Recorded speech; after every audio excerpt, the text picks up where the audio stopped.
आपने पढ़ा था कि श्री कृष्ण अर्जुन को कहते हैं कि हे अर्जुन, यदि तुम अपने मन को अचल रूप में समाहित अथवा स्थापित करने में समर्थ नहीं हो तो मुझे अभ्यास योग के द्वारा प्राप्त करो।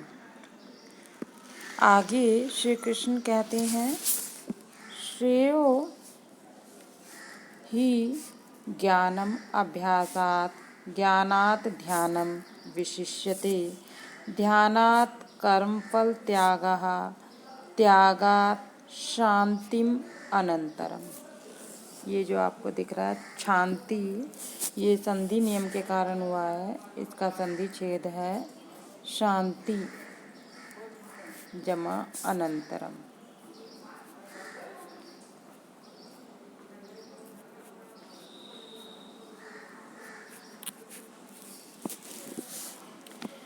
तो देखिए आगे श्री कृष्ण कहते हैं कि अभ्यासात ज्ञानम ही श्रेयः, अभ्यास से ज्ञान श्रेष्ठ है। कौन सा ज्ञान? परोक्ष ज्ञान। कौन सा ज्ञान?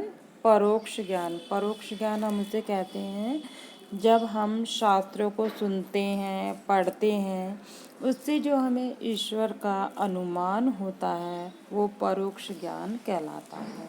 तो श्री कृष्ण ने कहा अभ्यास से ज्ञानम ही श्रेयः, ज्ञान श्रेष्ठ है। ज्ञानात् ध्यानम, ज्ञान से ध्यान श्रेष्ठ है। ध्यानात् कर्मफल त्यागः विशिष्यते, ध्यान से कर्म फलों का त्याग विशेष है। त्यागात् अनंतरम, त्याग के पश्चात शांति प्राप्त होती है। तो श्री कृष्ण समझाते हैं कि अभ्यास से श्रेष्ठ क्या है? परोक्ष ज्ञान। जो हम शास्त्रों को सुनते हैं, पढ़ते हैं, उसके द्वारा जो हमें ईश्वर का ज्ञान होता है उसे हम कहते हैं परोक्ष ज्ञान। उस ज्ञान से श्रेष्ठ ज्ञानात् ध्यानम, और उस ज्ञान से श्रेष्ठ क्या है? ईश्वर का ध्यान करना। ध्यानात् कर्मफल त्यागा, और ध्यान से श्रेष्ठ है कर्म फलों का त्याग। त्यागात, और त्याग के अनंतरम बाद शांति प्राप्त होती है। अद्वेष्टः सर्वभूतानां मैत्रः करुणः एव च निर्ममः निरअहंकारः समदुःखः सुखः क्षमी। तो श्री कृष्ण अर्जुन को समझाते हैं कि सर्वभूतानां अद्वेष्टः, सभी प्राणियों से द्वेष ना करने वाला। मैत्रः, सभी से मित्रता रखने वाला। करुणः, दयालु। निर्ममः, ममता से रहित, अर्थात अपने और पराये के भेद से रहित। निरअहंकारः, अहंकार से रहित। सम दुख सुखः, दुख और सुख में समान रहने वाला। क्षमी एव च, और क्षमावान। स मे प्रियः, वह मुझे प्रिय है। ये लाइन बार बार ऐड होगी। कृष्ण कहते हैं कि जो व्यक्ति सभी प्राणियों से द्वेष नहीं रखता, किसी से भी मित्रता का भाव रखता है, करुणः, दयालु है, निर्ममः, ममता से रहित है, निरअहंकारा, अहंकार से रहित है, और सुख और दुख के समय बराबर रहता है, ऐसा व्यक्ति। और क्षमावान, जो बिना किसी लालच के दूसरे को माफ़ कर देता है, किसी से कोई मोह नहीं रखता।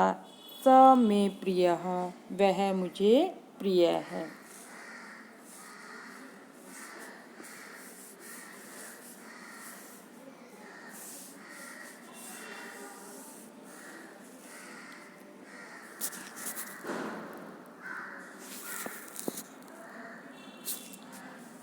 अभ्यासे अपि असमर्थः असि,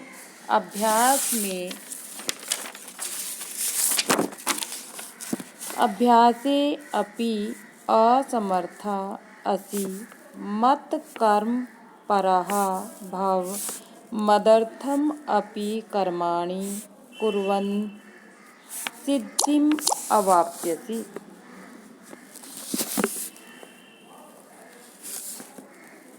अन्वय देखिए बेटा इसका श्लोक का। श्री कृष्ण कहते हैं अभ्यासे अपि असमर्था असि, अभ्यास में भी असमर्थ हो। मत कर्म परः भव, और मुझ में कर्म करने वाले बनो। मदर्थम अपि कर्माणि कुर्वन्, और मेरे लिए कर्म करते हुए सिद्धिम अवाप्स्यसि, सिद्धि को प्राप्त कर लोगे। तो श्री कृष्ण कहते हैं यदि आप जो हैं मुझ में, यदि आप अभ्यास भी नहीं कर सकते बार बार मेरे लिए, तो केवल क्या करो, यज्ञ दान तर्प आदि कर्मों को करते जाओ। ऐसे कर्म करते हुए भी तुम मुझे प्राप्त कर लोगे।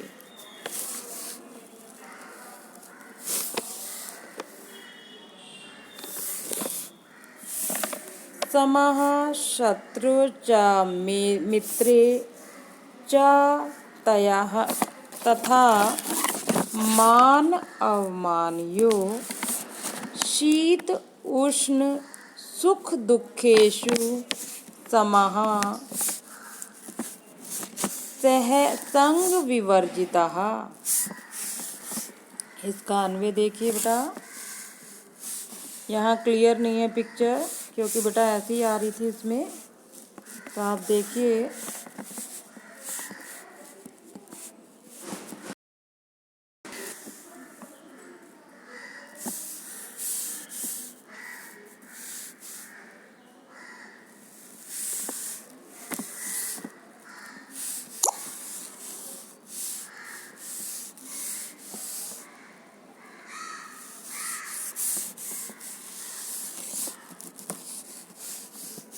देखिए इसका अन्वय देखो, अन्वय से आपको अच्छे से क्लियर हो जाएगा। शत्रु च मित्रे च, शत्रु में और मित्र में, मान अवमानियो समः, मान और अपमान में समान रहने वाला, शीत उष्ण सर्दी और गर्मी, दुख सुख दुखेषु सुख और दुख में समः समान रहने वाला, संग विवर्जितः आसक्ति से रहित व्यक्ति, स नरः मम प्रियः, वह मनुष्य मुझे प्यारा है। तो श्री कृष्ण कहते हैं शत्रु और मित्र के प्रति जो व्यक्ति समान व्यवहार करता है, सम्मान होने पर ना ज़्यादा खुश होता है और अपमान होने पर दुखी ना होने वाला, सर्दी और गर्मी और सुख दुख के समान भाव को सहन करने वाला तथा सांसारिक विषयों के प्रति भोग विलास की इच्छा रखने वाला पुरुष ही परमेश्वर का प्यारा होता है तथा परमेश्वर की प्राप्ति में सक्षम है। आगे श्री कृष्ण क्या कहते हैं, अथ एतत् अपि अशक्तः असि कर्तुं मत् उद्योग आश्रितः सर्व कर्म फल त्यागम ततः कुरु यत् आत्मवान। तो श्री कृष्ण क्या कहते हैं, अन्वय देखिए।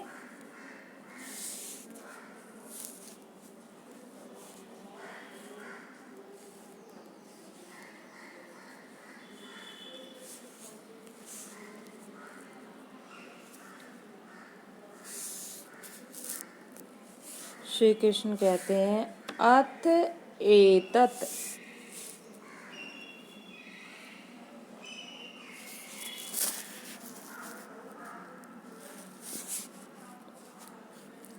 अथ एतत् कर्तुम असक्तः असि, अथ इसके बाद, एतत् कर्तुम, यह करने में भी असक्तः असि, असमर्थो ततः मत योगम आश्रिता, तो मेरे योग का आश्रय लिए हुए सर्व कर्म फल त्यागम कुरु, सभी कर्मों का कर दो।